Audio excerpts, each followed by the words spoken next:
All right, ladies and gentlemen, welcome to the center field. I'm one of your hosts. It's Will, and I will be giving you my playoff predictions today for just the Eastern Conference playoffs. All right. So the way it's going to work is I'm going to break down matchups 1 through 8, then 2 and 7, then 3 and 6, then 4 and 5. Then I'm going to give you my prediction who I think is going to come out on the Eastern Conference side to go to the NBA Finals. Tomorrow, a little bit of a bonus episode. Tomorrow, I'll be tackling the very hotly contested Western Conference, where I'll give the same analysis and the same prediction. All right. So let's start first with the 1 versus 8 matchup. And that is, which was just recently announced, is the Philadelphia 76ers versus the Washington Wizards. Now, the Washington Wizards are a solid team. They got 2 of the best players in the NBA. They have the new triple-double champion in Russell Westbrook, and they have the one to finish second in the scoring title, only losing to Steph Curry, which is Bradley Beal. And I am a huge fan of the Washington Wizards in the way they score. They're actually finished 3rd in the league in scoring. However, I do believe that their defense is a bit suspect because they do give up a lot of points as well. And this is where I think that the Philadelphia 76ers have a key advantage. Joel Embiid, when healthy, which he has been, is not the easiest guy to defend. As a matter of fact, Joel Embiid is incredibly dominant, to say the least. He's incredibly dominant in the sense he leads his team in rebounds. He leads his team in blocks as well. He's, thanks to the coaching of Doc Rivers, he's not the same guy he used to be, where he used to be a 7-footer, basically, that took 3-pointers. He's not doing that anymore. He's being dominant down in the low post.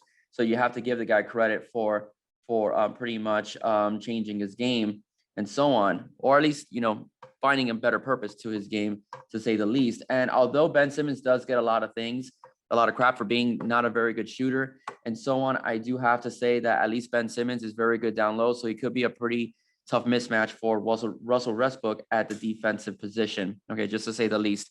However, he does know how to pass the ball very well. The additions of Seth Curry, Stephon Curry's brother, okay, and Danny Green have really helped stretch the floor out for guys like Embiid and Ben Simmons, to say the least. So Ben Simmons averaged about 28.5 points for the season. He also led his team in rebounds with 10.6 per game, and also led his team with blocks with 1.4 per game, nearly 2 blocks per game, and that's solid for a center, to be exact. I think also one of the more underrated players on his team that doesn't get a lot of credit because it's the Embiid and Simmons show is Mr. Tobias Harris.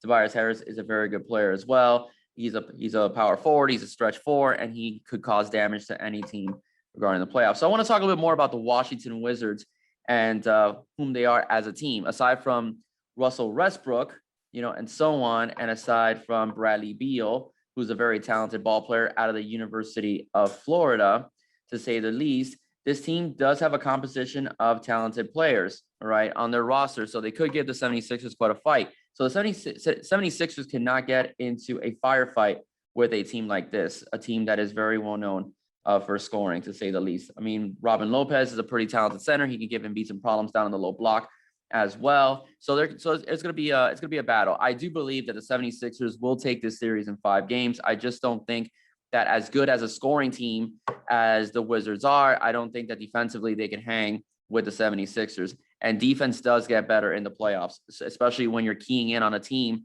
on a nightly basis and not once a month or once every other month and so on. So I do think the 76ers will take this series, okay, in about 5 games, no more than 6, to say the least. All right, next on my list is the Brooklyn Nets versus the Boston Celtics. The Brooklyn Nets finished 2nd in the league in scoring, all right, averaging 118 points per game. They have a 3-headed monster in James Harden.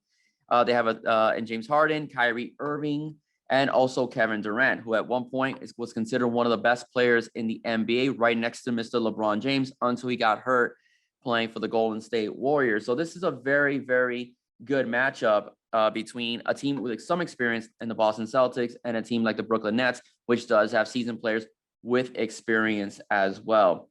Okay, I do have my issues with the Brooklyn Nets, but I first want to talk about the Boston Celtics and go over them as a team. In general, Boston Celtics are led by, I think, one of the best players in the NBA in Jason Tatum, right? Jason Tatum is a very talented ball player, to say the least. I'm going to go over his stats quickly as an individual.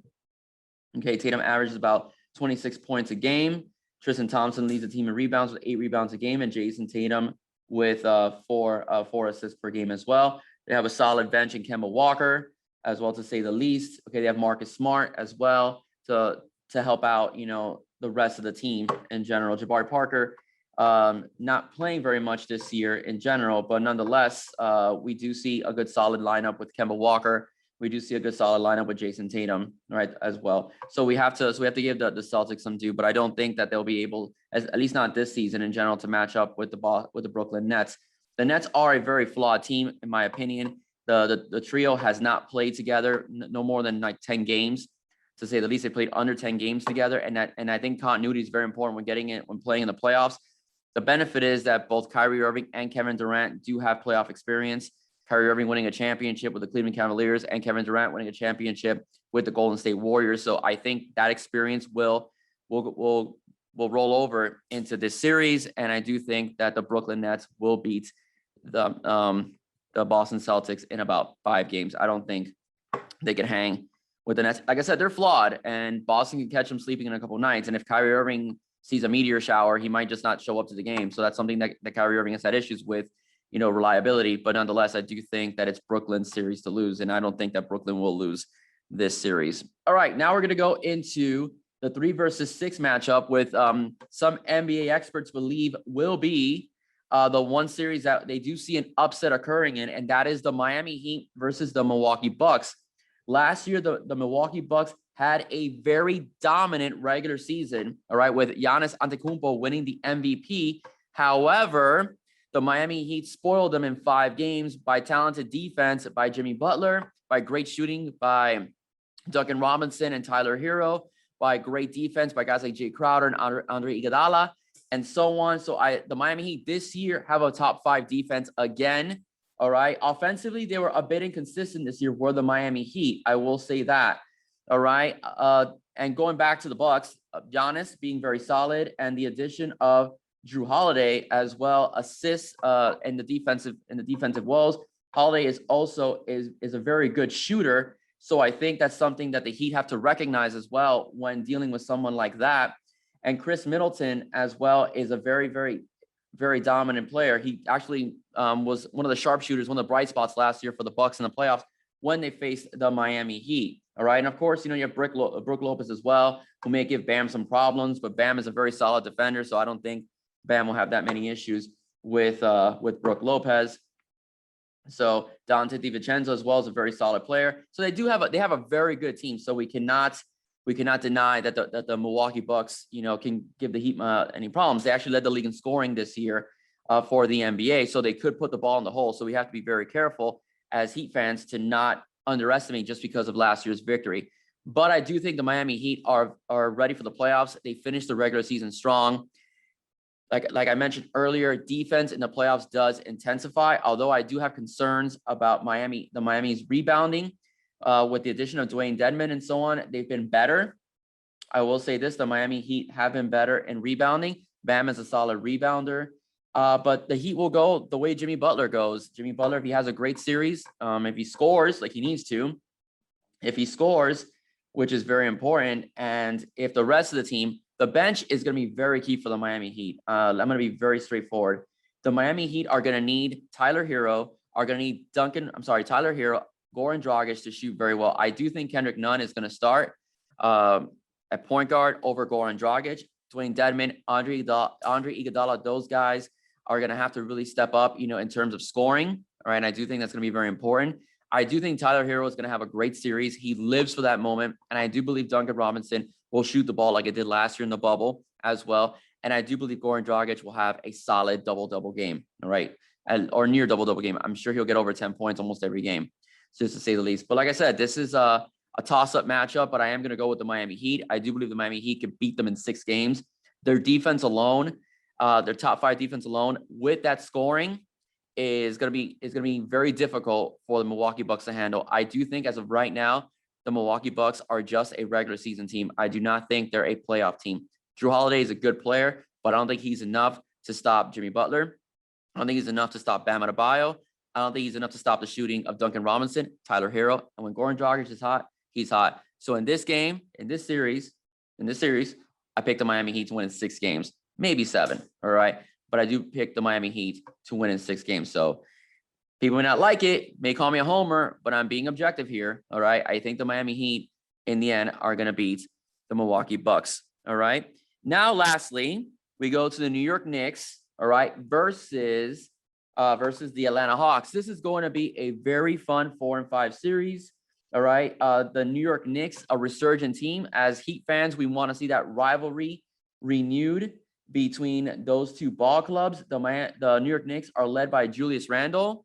All right. And the Atlanta Hawks are led by Trae Young.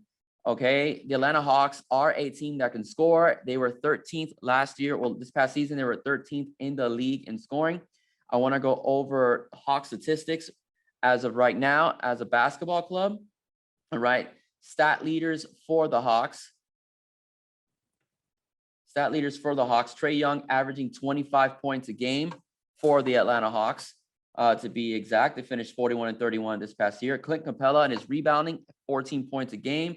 Trae Young at assists with 9 points a game in general. And Clint Capella was a stock on the blocks with two blocks per game. Right. So this is a pretty solid front that they have with Clint Capella in general, and with Trae Young, who's a young star here in the NBA, averaging about 25 points a game for his ball club. And now going into the side of the New York Knicks, just pulling up the Knicks statistics here.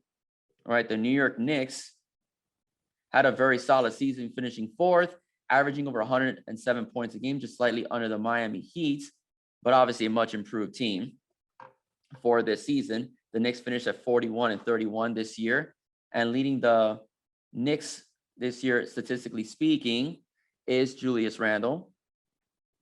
Give me a second to look up the stats.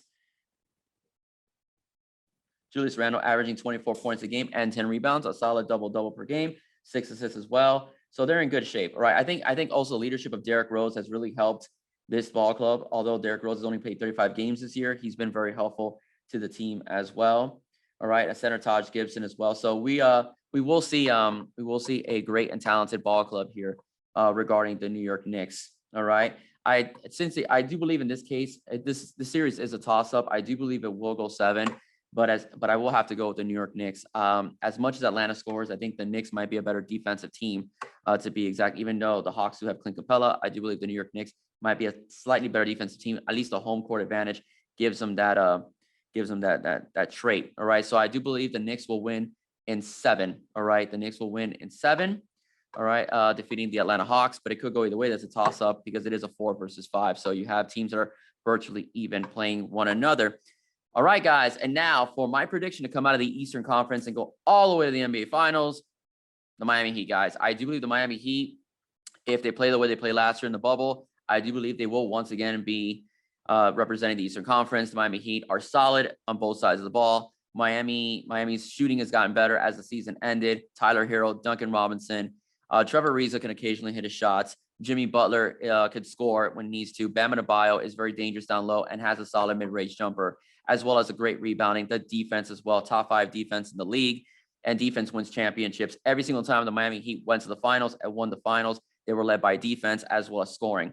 The big 3, yes, they were offensive juggernauts, but they were able to shut teams down. LeBron James, Chris Bosh, and Dwayne Wade were very good skilled defenders as well. We go back to the original team in 2006 with Shaq, with Dwayne Wade, and also with Alonzo Mourning. They were able to shut down teams as well on the defensive side of the ball. Last year, he got into the finals, yes, with scoring, but also with defense. All right, so that's my pick. All right, for the Eastern Conference, come out of the East. That's my pick for this playoff session.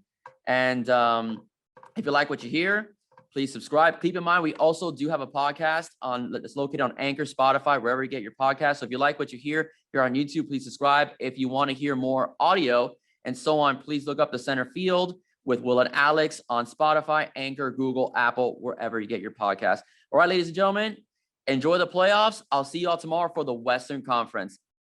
Take care.